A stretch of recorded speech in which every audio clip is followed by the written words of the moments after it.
नमस्कार, आप देख रहे हैं अमर उजाला पंजाब हरियाणा। मैं हूं आपके साथ चंद्र प्रकाश नीरज। आज हम एक बहुत ही महत्वपूर्ण मुद्दे पे बात करेंगे। मुद्दा है नशे का।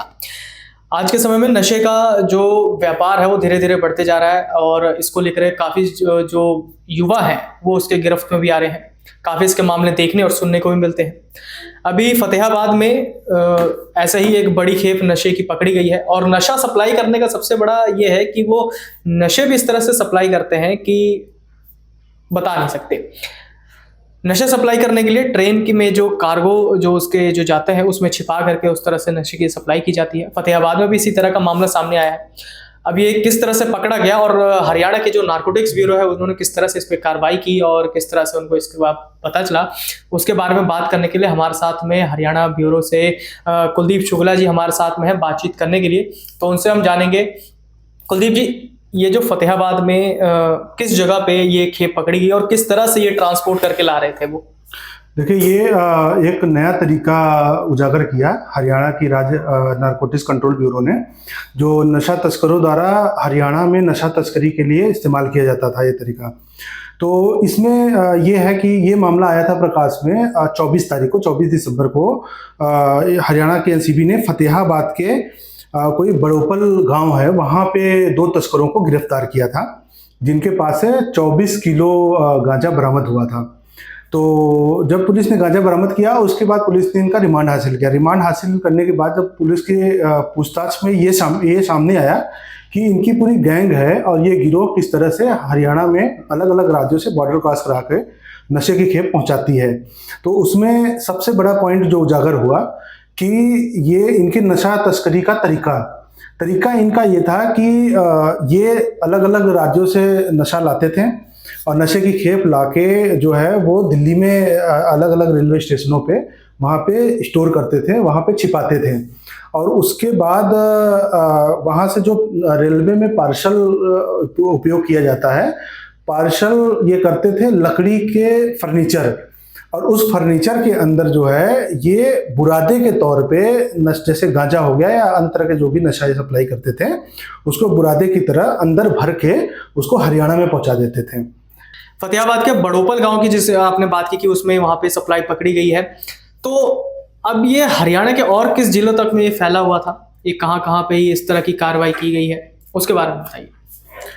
देखिए, जो इनसे सबसे पहले जो 32 किलो गांजा बरामद हुआ उसके बाद इनकी पूछताछ में कई सारी चीजें निकल के आई। हरियाणा एनसीबी ने इनसे पूछताछ करके ये भी निकाला कि नई दिल्ली के रेलवे स्टेशन के थोड़ी दूरी पर इन्होंने 132 किलो गांजा की खेप छिपाई हुई थी, जिसे थोड़े दिन बाद ही आगे चल के हरियाणा में सप्लाई करनी थी। अब वो खेप हरियाणा में आती तो जो इनके जमीनी स्तर पे गुर्गे बैठे हुए हैं और हरियाणा के खासकर 5-6 जिले भी चिन्हित हुए थे उसमें, तो वो जिले हम आपको बता दें। तो खासकर 5 जिले चिन्हित किए गए थे, जिसमें मैं आपको बता दूं कि हिसार, फ़तेहाबाद, सिरसा, भिवानी और रेवाड़ी, इन 5 जिलों को गिरोह की तरफ से चिन्हित कर लिया गया था। गिरोह के सदस्य भी खेप को अलग अलग किलोग्राम में लेने के लिए भी तैयार थे। तो हालांकि हरियाणा एनसीबी ने आरोपियों की निशानदेही पे बड़ी कामयाबी हासिल करते हुए वहां से जाके दिल्ली रेलवे स्टेशन से 132 किलो गांजा बरामद भी करके जब्त भी कर लिया। और उसके बाद भी एनसीबी की पूछताछ में ये भी खुलासा हुआ कि ये जो गांजा लेकर आते थे ये बेसिकली लेकर आते थे त्रिपुरा से, और त्रिपुरा से लेके ये अलग अलग बॉर्डर जैसे त्रिपुरा से बंगाल और बंगाल के बाद फिर उसके बाद घुमा फिरा के दिल्ली तक ले आते थे और दिल्ली के बाद फिर वहाँ रेलवे इस्तेमाल करके हरियाणा में पहुंचाते थे। ये सर, ये जो त्रिपुरा की बात की आपने कि ये त्रिपुरा में क्या इसकी खेती होती है या उसके बॉर्डर एरिया से वहाँ से सप्लाई होती है? क्योंकि अब जैसे कि पंजाब की बात की जाए तो पंजाब में भी काफ़ी नशे का जो व्यापार होता है और ज़्यादातर वहाँ पे जो पाकिस्तान वाले एरिया से ड्रोन के जरिए भेजा जाता है। अब ये हरियाणा में त्रिपुरा से लाना और ये त्रिपुरा में कहाँ से आया और ये क्या पूरा चेन है इस तरह से? देखिए, जो एनसीबी ने इनसे पूछताछ की है, जो प्राइमरी पूछताछ में सामने आया है कि त्रिपुरा से जो निकलता था, त्रिपुरा से असम और असम के बाद बंगाल, अच्छा, और बंगाल के बाद ये झारखंड भी ले आते थे, झारखंड के बाद ये यूपी से होते हुए हरियाणा में ले आते थे। तो इस तरह से इनका मतलब अलग अलग बॉर्डर क्रॉस करके हरियाणा में नशा तस्करी करने का इनका पूरा जो है ये गिरोह सक्रिय था और खेल चल रहा था। इससे पहले मैं ये भी आपको बता दूं कि अमर उजाला की तरफ से हरियाणा को नशा मुक्त बनाने के लिए एक महाअभियान भी 24 नवंबर से चलाया गया है, जिसमें अमर उजाला की तरफ से ये भी खबरों के माध्यम से बताया गया कि जो हरियाणा में नशे की तस्करी चल रही है उसमें नशा तस्कर सबसे ज़्यादा जो है वो बॉर्डर एरिया से पार कर रहे हैं। उसमें यह भी बताया गया था कि किस तरह से पाकिस्तान या अफगानिस्तान से कहाँ कहाँ से होके आ रही है, या फिर बांग्लादेश, या फिर जैसे हम इसी की बात करें कि वहाँ से मतलब त्रिपुरा के आने के बाद फिर असम आया, असम के बाद पश्चिम बंगाल आया, फिर झारखंड आया। तो इस तरह से ये रूट इस्तेमाल करते थे। और इस खबरों के बाद जो हरियाणा एनसीबी के मुखिया हैं, प्रमुख हैं, डीजीपी ओपी सिंह, उन्होंने एनसीबी के जो अलग अलग जिलों में हरियाणा के 11 यूनिट हैं उनको ये निर्देश भी किए थे कि अमर उजाला की खबरों को आप प्रमुखता से पढ़िए और उनके पॉइंट्स को नोट करिए और जो भी पॉइंट्स इसमें हाईलाइट किए गए हैं उन पे वर्क करिए। और इसके बाद जो है एनसीबी और ज़्यादा सक्रिय हो गई है। हालांकि एनसीबी ने पिछले टाइम में भी बढ़िया काम किया है और काफ़ी सारे मतलब केस रजिस्टर्ड किए हैं और गिरफ्तारियां की हैं। मतलब कहीं ना कहीं नशे को लेकर के जो सरकार और प्रशासन है वो काफ़ी सख्त नज़र आ रही है। जिस तरह से नशा तस्करों पर कार्रवाई हो रही है वो हमको देखने को मिल रहा है। और जैसा कि अमर उजाला ने एक तरह से अभियान चलाया था युद्ध नशे के विरुद्ध, वो भी काफ़ी मतलब कि लोगों को एक जागरूक करने के लिए ही था और प्रशासन के अधिकारियों में भी कई कुछ इसके महत्वपूर्ण फायदा इनको इससे लेते हुए मिल रहा है। सर, अब जैसे कि ओपी सिंह के बारे में बताया कि नारकोटिक्स हरियाणा नारकोटिक्स के जो प्रमुख हैं उन्होंने पूरे इस तरह से जो कार्रवाई की है धीरे धीरे उस तरह से, लेकिन पर ये अभी जिस तरह से कार्रवाई बढ़ी है, लेकिन पर ये तो नहीं है कि ये चेन अभी अभी बिल्कुल हाल ही में बना हो, काफ़ी समय से आ रहा हो, अभी एकदम से हाईलाइट धीरे धीरे हो रहा है क्योंकि मामले भी जिस तरह से देखे जा रहे हैं कि वो बढ़ रहे थे।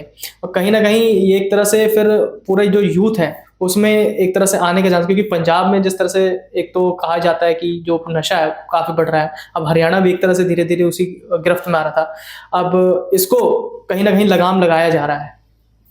देखिए वही जैसे मैं पहले बता रहा था कि जो 2 गिरफ्तारियां हुई एनसीबी की तरफ से इस मामले में, वो बेसिकली दोनों जो आरोपी या नशा तस्कर कहें उनको, तो वो भिवानी के ही रहने वाले हैं।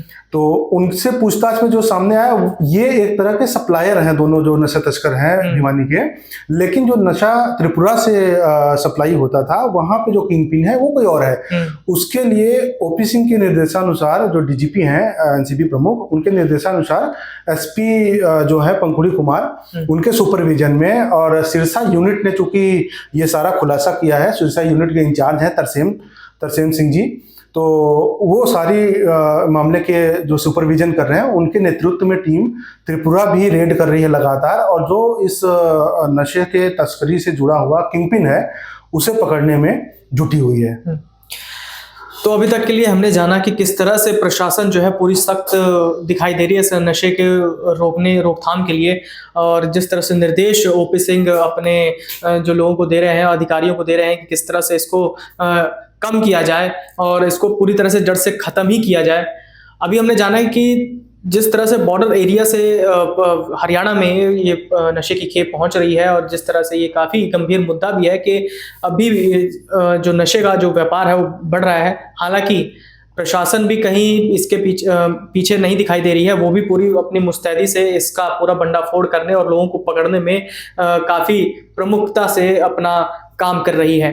ऐसी खबरों के लिए जुड़े रहिए अमर उजाला के साथ। नमस्कार। अगर आप ये वीडियो YouTube पर देख रहे हैं तो हमारे चैनल को सब्सक्राइब करें और बेल आइकन को दबाना ना भूलें। अगर आप Facebook पर ये वीडियो देख रहे हैं तो हमारे पेज को लाइक करें।